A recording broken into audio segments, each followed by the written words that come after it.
सिर्फ 2 मिनट का समय निकालकर इस कहानी को अवश्य पढ़े दोस्तों।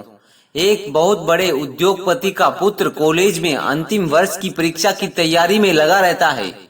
तो उसके पिता उसकी परीक्षा के विषय में पूछते हैं तो जवाब में कहता है कि इस बार कॉलेज में अव्वल आऊंगा। अगर मैं अव्वल आ गया तो मुझे महंगी वाली कार लाकर दोगे जो मुझे बहुत पसंद है। तो पिता खुश होकर कहते हैं कि अवश्य लाकर दूंगा।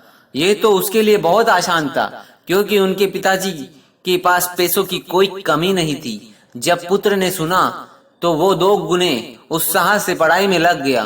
रोज कॉलेज आते जाते वो शोरूम में रखी कार को निहारता और मन ही मन कल्पना करता कि वह अपनी मनपसंद कार चला रहा है। दिन बीतते गए और परीक्षा खत्म हुई। परिणाम आया, वो कॉलेज में अव्वल आ गया। उसने कॉलेज से ही पिता को फोन लगाकर बताया कि उसका इनाम कार तैयार रखे, मैं घर आ रहा हूँ। घर आते आते वो ख्यालों में गाड़ी को घर के आंगन में खड़ा देख रहा था। जैसे ही घर पहुंचा तो क्या हुआ दोस्तों, देखिए उसे वहां कोई कार नहीं दिखी। वो बुझे मन से पिता के कमरे में दाखिल हुआ। उसे देखते ही पिता ने गले लगाकर बधाई दी और उसके हाथ में कागज में लिपटी हुई एक वस्तु थमा दी और कहा, ये लो तुम्हारा गिफ्ट।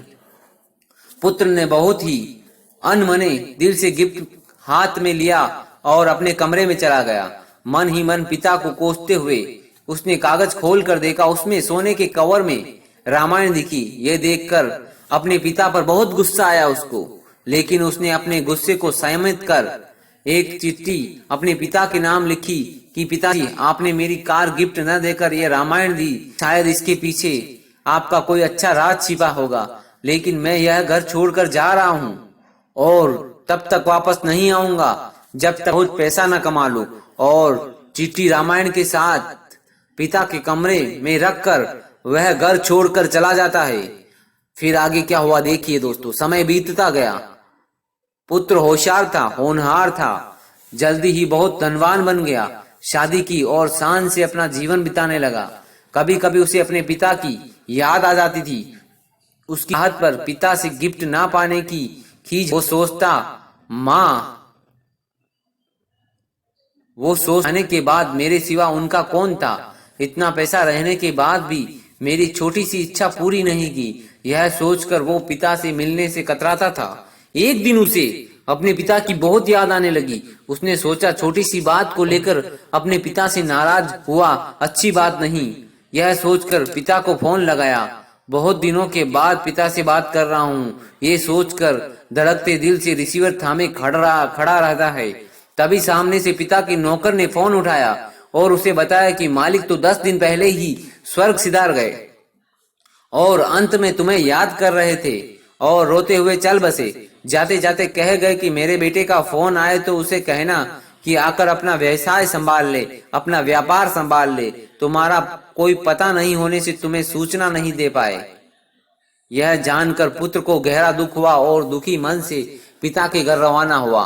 घर पहुंचकर पिता के कमरे में जाकर उनकी तस्वीर के सामने रोते हुए रुंधे गले से उसने पिता का दिया हुआ गिफ्ट रामायण को उठाकर माथे पर लगाया और उसने खोल कर देखा। पहले पन्ने पर पिता द्वारा लिखे वाक्य पढ़ा जिसमें लिखा था, मेरे प्यारे पुत्र, तुम दिन दूनी रात दूनी चौगुनी करो और साथ ही साथ मैं तुम्हें अच्छे संस्कार दे पाऊं, ये सोचकर रामायण दे रहा हूँ।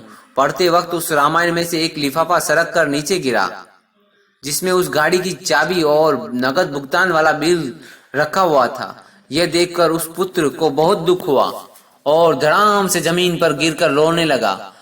हम हमारा मनचाहा उपहार हमारी पैकिंग में ना पाकर उसे अनजाने में खो देते हैं। पिता तो ठीक है, ईश्वर भी हमें अपार गिफ्ट देते हैं, लेकिन हम अज्ञानी हमारे मन पसंद पैकिंग में ना देखकर ना पाकर उसे भी खो देते हैं। हमें अपने पिता के प्रेम से दिए ऐसे अनगिनत उपहारों का प्रेम का सम्मान करना चाहिए और उनका धन्यवाद करना चाहिए। मेरी जगह अगर आपके हृदय को छू गई, मेरी बात अगर आपके हृदय को छू गई तो इस मैसेज को आप चाहे जितना साझा कर सकते हैं किसी के साथ।